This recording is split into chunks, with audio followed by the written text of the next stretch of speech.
fihetsiketsehana atao Alger renivohitry Algérie norarana tsy hanao izany ny olona sy tsy hanao ny asa ny mpanao gazety. Lalana mifehy ny Antoko, mbola miavaka ny Antoko tiako i Madagasikara.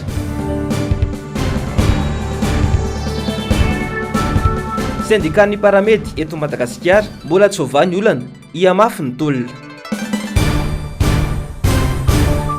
Tompoko lahy sy tompoko vavy ankafaliana sy ampitiavana indray no tsidiako ny tokantranonao atao anatin'izao fampahalalam-baovao izao. Tonga soa indray anao atao anatin'ny fampahalalam-baovao araka izany ka manasanao ampanajana sy ampitiavana ny tenako anaraka ny vaovao hatramin'ny farany.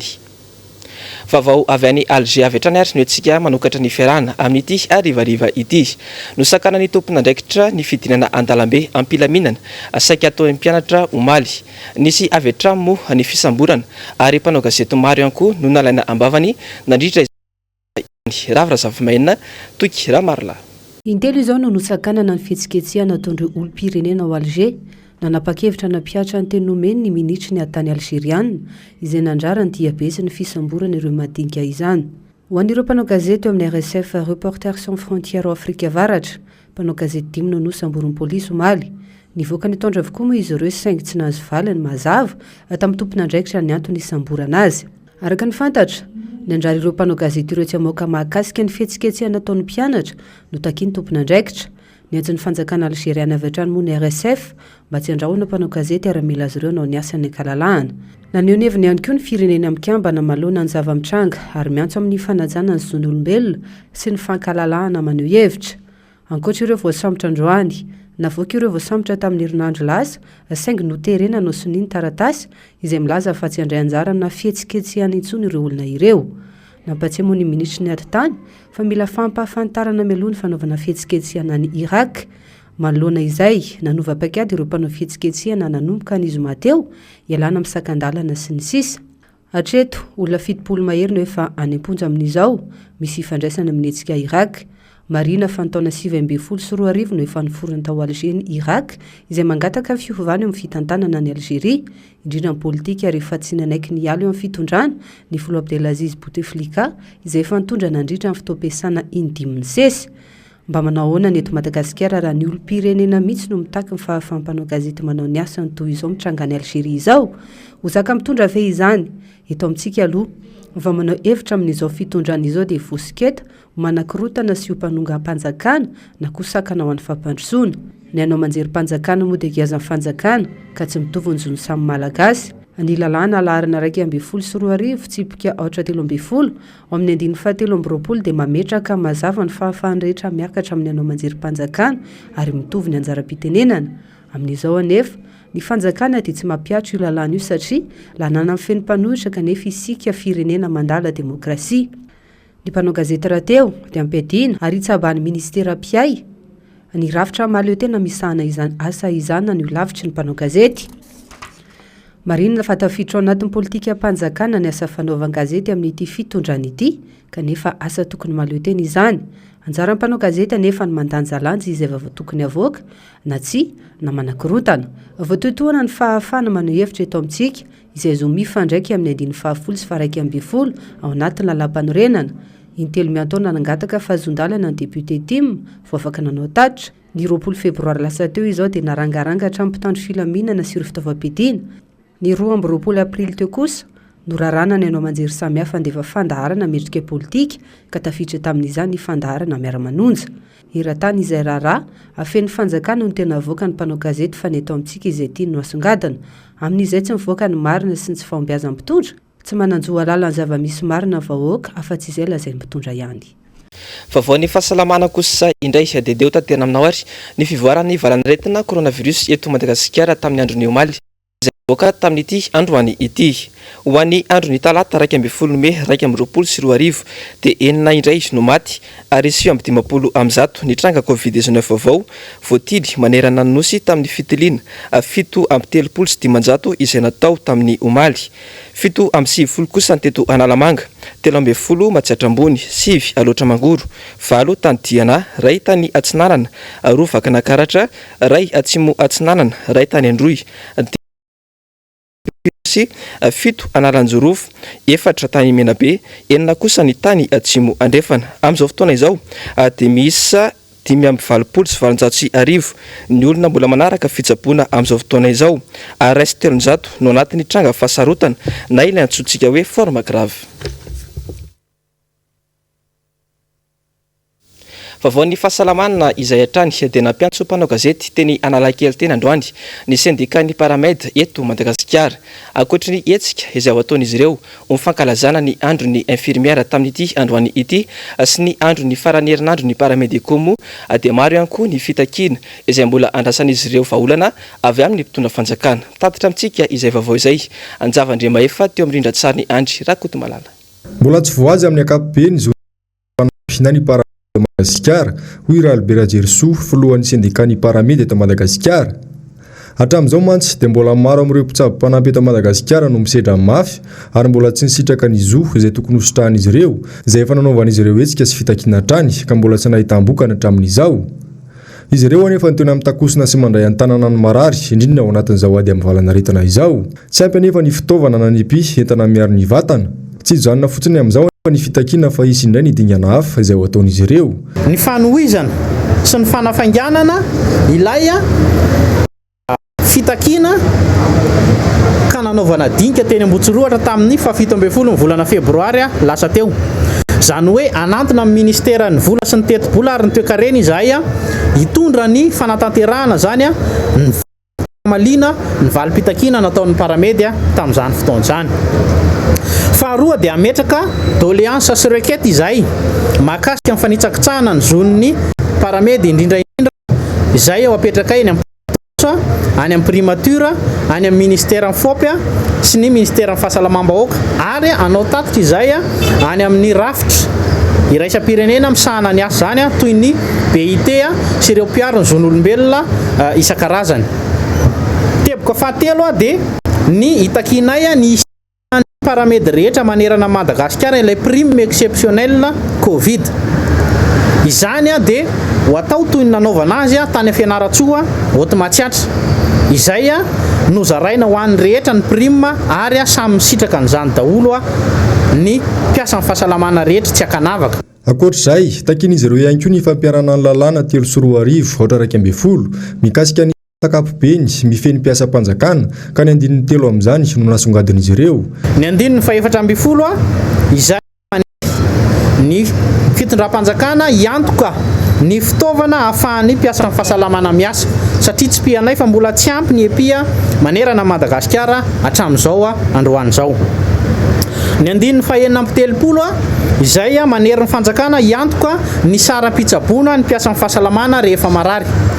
Maro dia maro ny mpiasa ny fahasalamana narary ny coronavirus ny anto-tena tao anatin'izao valanaretana izao ka patsahivinay fa misy an'io 17 io.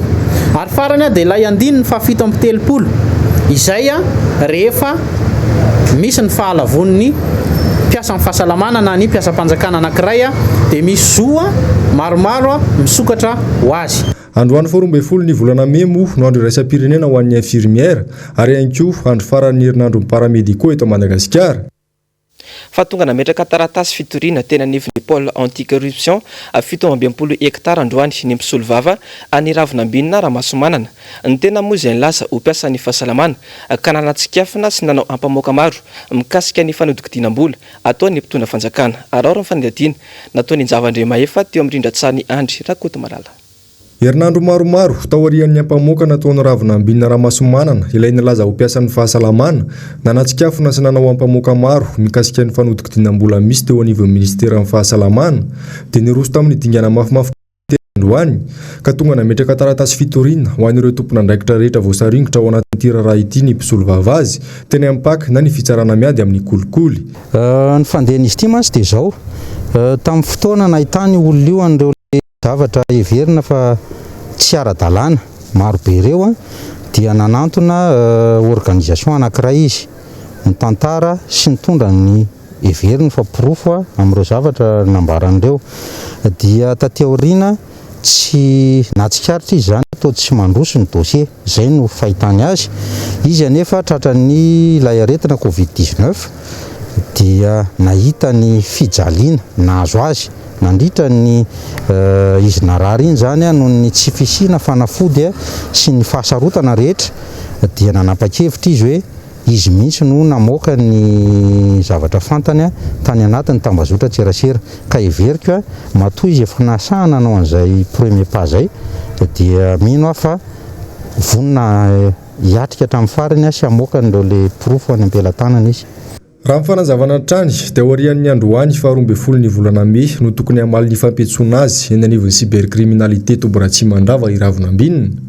Tsy maintsy mbola contre-test tamin'ny Covid-19 kosa nefa ny tenany mialohan'izany ho hatrany ny mpisolo vavazy. Raha tsy ahivina dia ny 12 aprily lasa teo no nanao ampamoaka ao amin'ny tambazotra sosialy tao i RAVO Nambinina toy ny 700 tapitra ariary no lanina andokoana ny hopitalo Manarapenitra MIFEHY. Vola mitentana 700 tapitra ariary ihany koa no nananganana ny centre de transplantation rénale ao amin'ny CSU Andotapenaka ka dossier piraty no nampiasaina tamin'izany. Vola ministera amin'ny fahasalamana mitentana 770 miliara ariary ihany koa no nalaina ary tsy naverina manontolo ny taona 2024. Tonga nanatrika sy nanontrona ity raharaha ity teny amin'ny paky ihany koa moa ireo syndika avy amin'ny SSM ary raha mifampitambavao farany dia noraisin'ny PAK ary nalefa eny anivon'ny Bianco ny mikasika ity raharaha ity.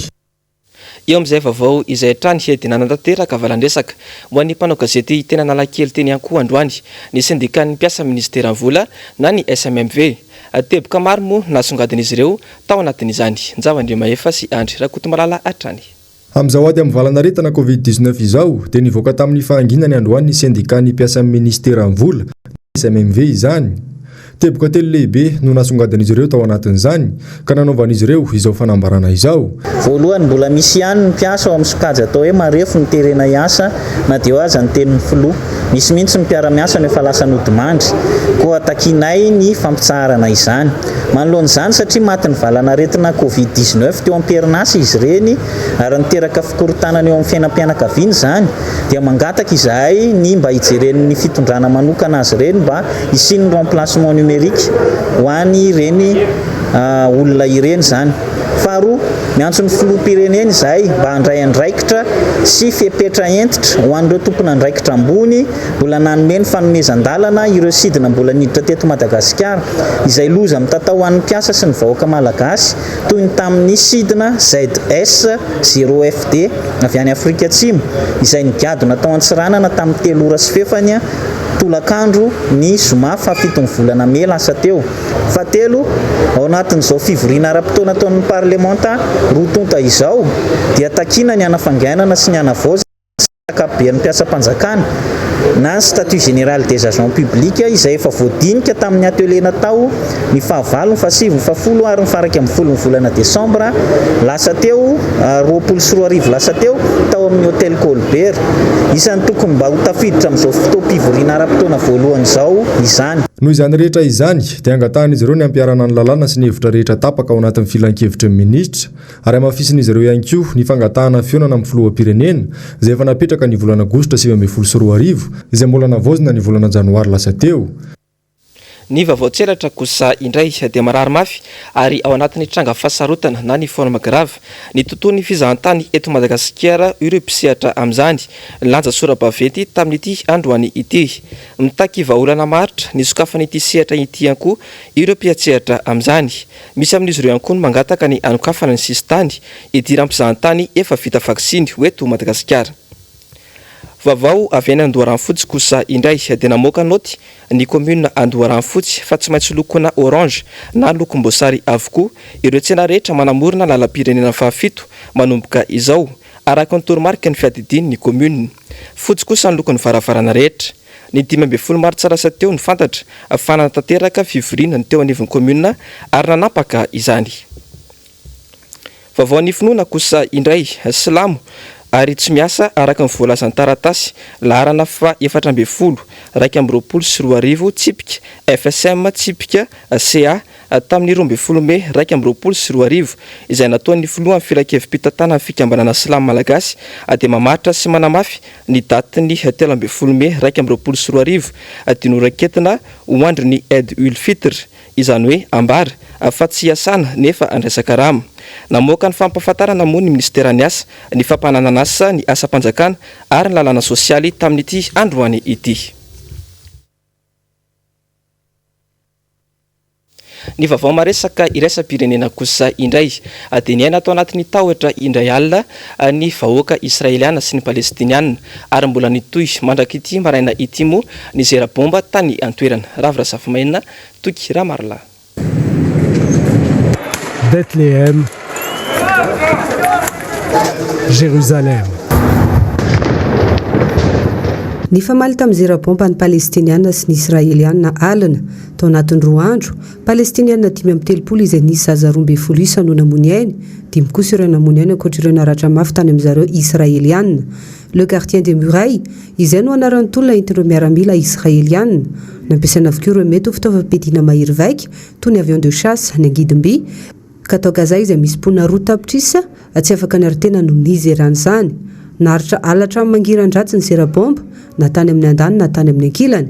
Tsy nitsahatra na neny ny kiririoka nandritra ny 770 ora toy ny tany amin'ireo faritra israeliana tany Tel Aviv. Marobe ireo trano nianjera vokatra izany ankoatra ny foto-drafitrasa hafa izay simba tanteraka. Nisy ireo mponina naneho ny fahatezerana vokatra izany. Tao ireo nilaza fa tsy manao ny asa naraka tokony ho izy ny governemanta mba noerana ny fahavalo. Tao ihany koa ireo nanome tsiny ny sihatra iraisam-pirenena izay tsy hita ho tena mihetsika miezaka manelanelana ireo firenena roa tonta. Raha tsy hivina, anisany atombohan'ny ato eo amin'ireo palestiniana sy israeliana ny fihetsiketsehana nisy tao Jerusalema izay naratrana olona anjatony. Ny amafy izany ny arivany alatsinainy teo rehefa nitifitra roketa ny Jerusalema nenga tany Gaza ny mpanao fihetsiketsehana palestiniana. Nandraony ananafika raha teo ny Hamas rehefa maro ireo palestiniana naratra vokatry ny fifandonana tamin'ny polisy israeliana teo amin'ny tokotany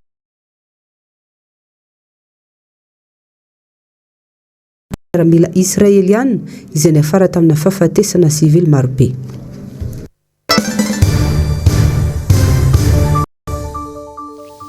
Ny vaovao ny politika kosa indray tsy alana fandranana imasom-bahoaka hatrany hatreto ny mpikambana sy ny olom-boafidy ao anatin'ny vovonana IRD. Androany dia nitondra fanazavana momba itrangan-javatra io ny sekretera jeneraly ny Antoko tiako i Madagasikara. Alora ny fanitadiana nataony Germain Menjanary teo amin'ny rindran-tsariny Mano Randre Malala.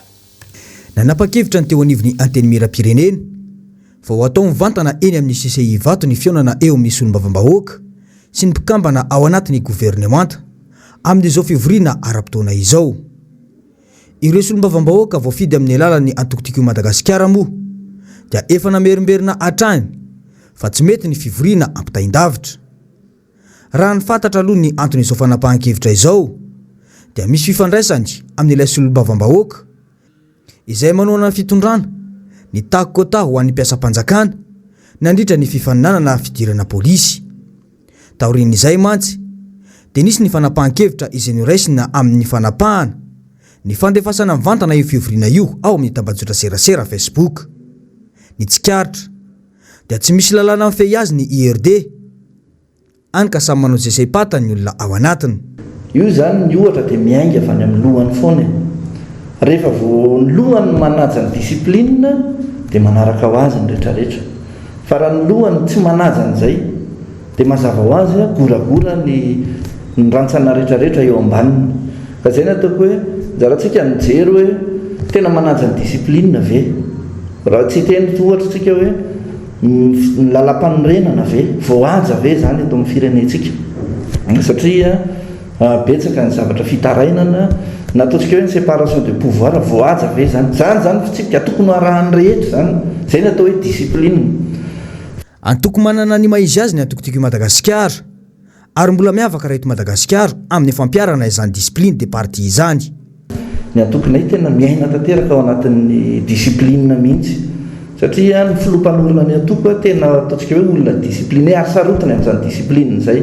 Zay ny avitana zavatra zay. Ny anay na io resaka fotoana io fotsiny ary fotoana ifanomezana rehefa hoe amin'ny valo tsika ny miona dia tena amin'ny valo tsy mihoatra na 10 minitra ary. Dia zay no teneniko anao hoe zay zany miankina amin'ny lohany foana zay hoe ny fomba fampiarana ny disipline. Dia avy eo zany ny rehetra miara-mijery fotsiny raha misy mania na ohatran'izao efa mahafantatra n'ilay lalàna, mahafantatra ilay fitsipika mifehy dia ampiarana ny ataontsika hoe sazy mifandraika amin'izay raha ohatra ka tsy manatanteraka an'izay. Ohatra hitantsika reny nisy teo amin'ny antokony ny député izay efa nampiarana ny fepetra tokony raisina sahaza ao anazy misy mimpanolotsaina ny tanàna zay tsy maintsy ampiarana ny sazy ihany koa fa tsy afaka anao an'izany anefa ny antoko na ny ratsana ety ambany raha vao nle lohany mihitsy ny tsy mahafehany zay atao hoe discipline zay. Tsy vao izao no nandrenesana fiaram-pefy tamin'ny vondrona IRD. Tsarona tsara ilay solombavam-bahoaka voafidy tany Ambilobe izay nifanao totohondry tamina sekretera jeneraly ny commune any Antoerana ny fa 17 ny volana Novambra 2020. Somary niakatra ny feo satria misy fepetrany raisin'ny commune momba ny tsena sy ny mpivarotra. Toa hoe tsy nafaly ilay député ka direkta avetrany ny vavabe narahana fikasihan-tanana teo amin'ny député sy ny sekretera jeneraly ny commune. Saika tsy ankitsitsy mihitsy fa nandeha hatramin'ny dagasidina ny anga député. Nampametra-panontaniana ihany hoe aiza ho aiza moa izany ity firenena ity. Raha ny mpitantana sy ny olona tokony ho modely aza moa toy ny mpiady an-tsena. Izao indray dia mibaribariky kolokolo mivantana. Ny fahefana tokoa ve no mahalasa adala sa ny adala no nazo fahefana? Mahery ny 200 isa ireo antoko politika eto amintsika. Ny sasany dia fantatra anarana fotsiny. Ny hafa indray dia noforonina mba ilatsahana amin'ny fifidianana ary tsy tantaratra intsony taoriny ny faresena tamin'ny fifidianana. Misy koa ireo noforonina taoriny ny tranga politika mazava mba ho fantatra misimisy kokoa. Ireo no tena mahatonga ireo mpikambana ao anatin'ny antoko politika na vondrona politika tsy ho voafehy. Tsy mijoro amin'ny mahatoko politika azy intsony ny ankamaroany antoko satria tsy misana ny andraikitra tokony ho sahaniny ao anatin'ny tontolo politika intsony izy ireo toy ny fanabeazana ny olom-pirenena sy ny fampianarana ireo mpikambana. Ny 17 ny volana May ho avy izao moa ny fantatra fa ikatona tanteraka ny fanavaozana ao anatin'ny lisy mpifidianana eto Madagasikara. Nanamafy ny sekretera jeneraly ny antoko tiky Madagasikara Andriamatoa Rina Andriamasinoro fa zava-dehibe ny fidirana ao anatin'izany lisy mpifidianana izany ho an'ny olom-pirenena. Etsakilany dia nasiany resaka ihany koa ny momba ny firafitry ny seni amin'izao fotoana izao. Fanazavana.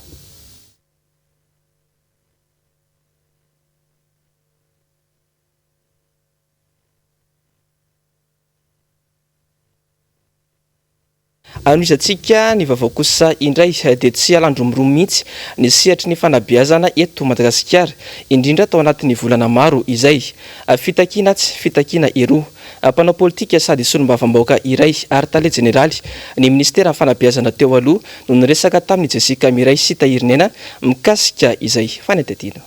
Atao ao anaty koa moa no ijery fotsiny ny olona ny fampianarana eto amintsika amin'izao mandady miantso vonjy tanteraka ity sehatra ity. Ny mpampianatra firamina ny mpianatra nivoaka avy amin'ny sampam-piofanana ENS sy ny kriany FP manjaka loatra ny kolokolo amin'ity sehatra ity hoy ny solombavam-bahoaka ny Madagasikara sady efa tale jeneraly ny fanabeazam-pirenena teo aloha nandritra ny 7 taona sy tapany.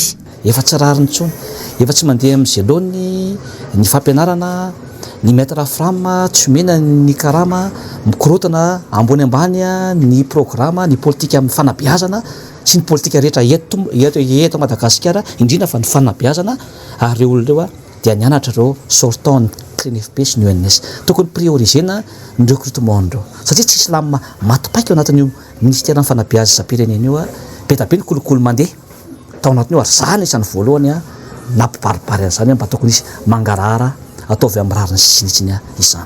Ka eto dia manao antsoavy. Rehefa tsy zaka izy dia mialay fa zapo-jaliana ohatr'izao ny fampianarana eto Madagasikara. Na ny mpianatra azy nahitana fiainana ny fahazotony. Tsy misy afa-tsy 20 isanjato ihany tokoa mantsy hatramin'izao ny mpianatra tonga nisoratra anarana amin'ny fanadina-panjakana baccalauréat telo herinandro tsy farana ny fisoratana anarana. Taratry ny lesiko ny fanjakana avokoa izany. Ny anton'izany dia satria leo ny olona amin'ilay fampianarana. Tsy hitan'ny ankizy intsony izay atao, tsy hitan'ny ray aman-dreny intsony izay atao mikorotana ny programme scolaire, mikorotana ny fomba fampianarana, mianatra, tsy mianatra, tsy zavatra matipaky mihitsy zany eto amin'ity firenena ity. Resaka sosialy na toe-karena indrindra fa ity fampianarana ity. Nefa io no avin'ity firenena ity. Dia manjary ohatrany hoe atao kilabao zany ny fampianarana eto Madagasikara. Nefa io no lakilehan'ny fototra ny fampantroana ary atao ampantrana mihitsy vetsika.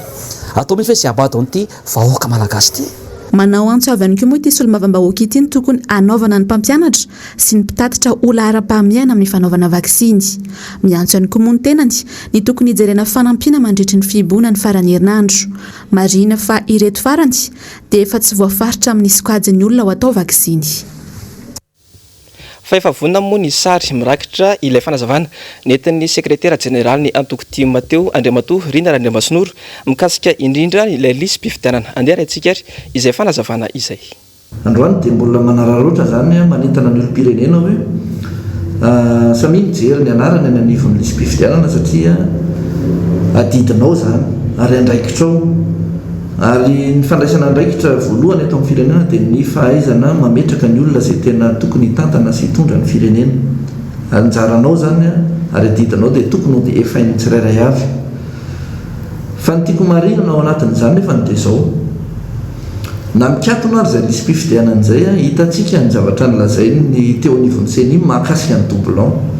Tsy isy dikany mihitsy ny mbola anaovantsika fifidianana izay mbola hiteraka krizy ho antsika raha tsy voavaza izay olana mahakasika ny doublon izay.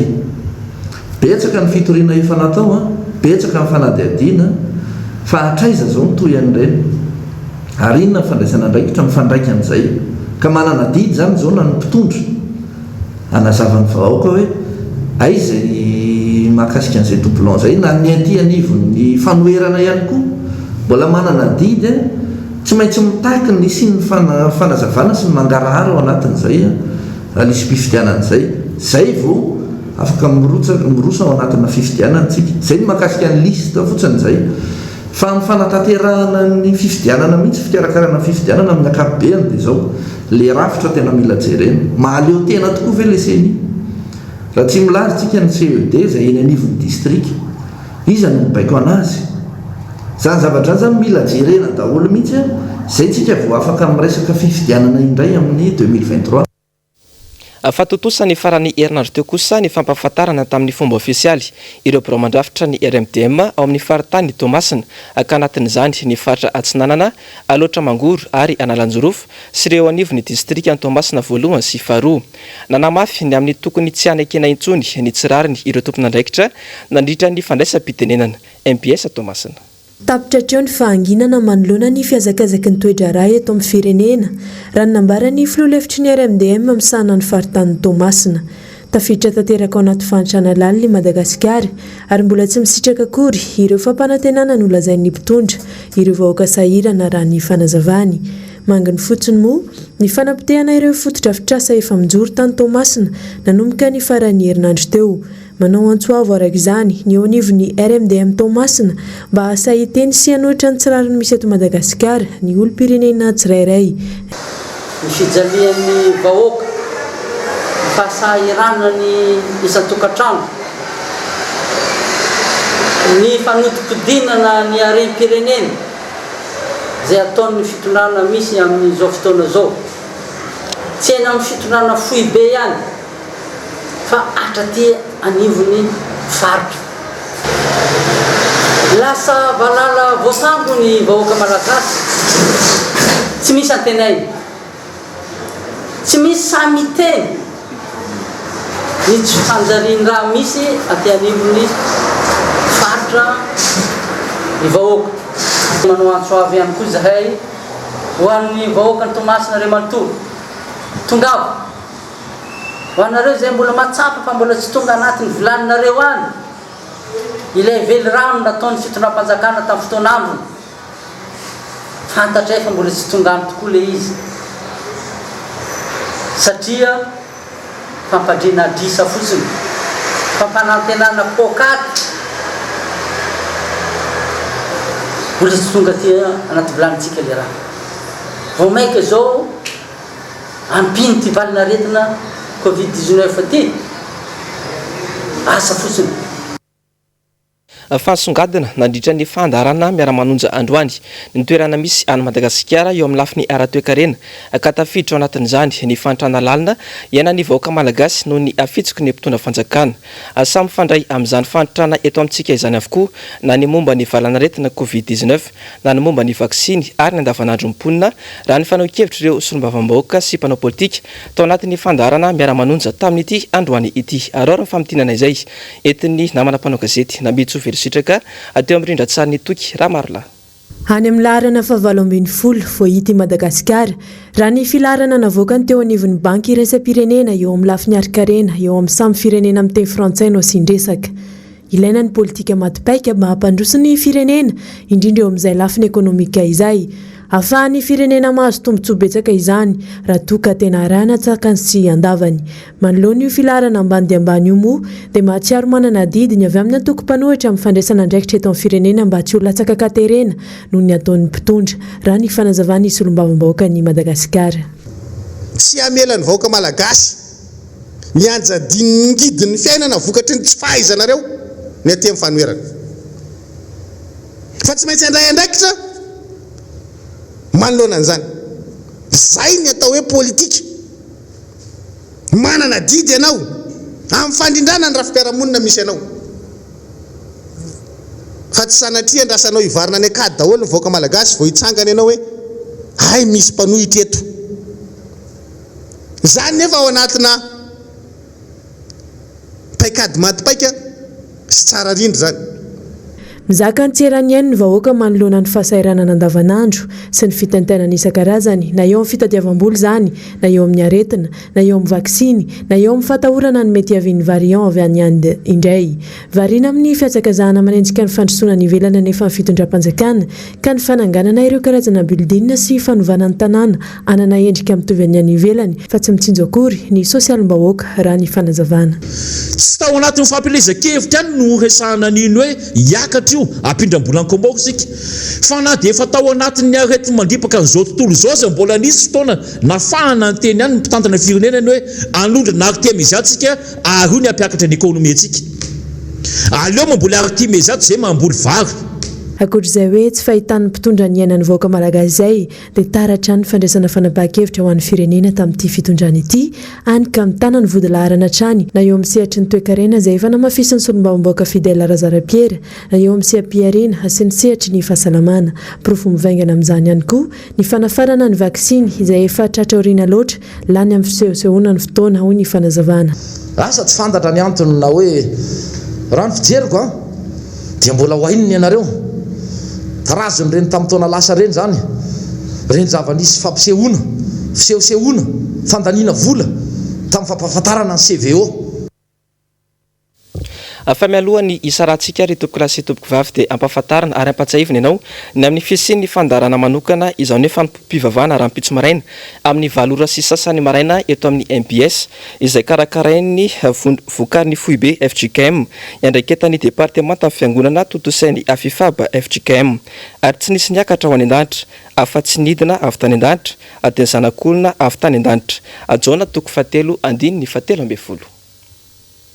Dia izay ihany koa ry tompoko lahy sy tompoko vavy ny toko manakatona ny fampalalam-baovao tamin'ity androany ity isoraka ianao nanaraka izany hatramin'ny farany aza donona ny fandarana saila zao aorian'izao fampalalam-baovao izao samy io samy tsara ry tompoko lahy sy tompoko vavy. Fenao mba tompoko.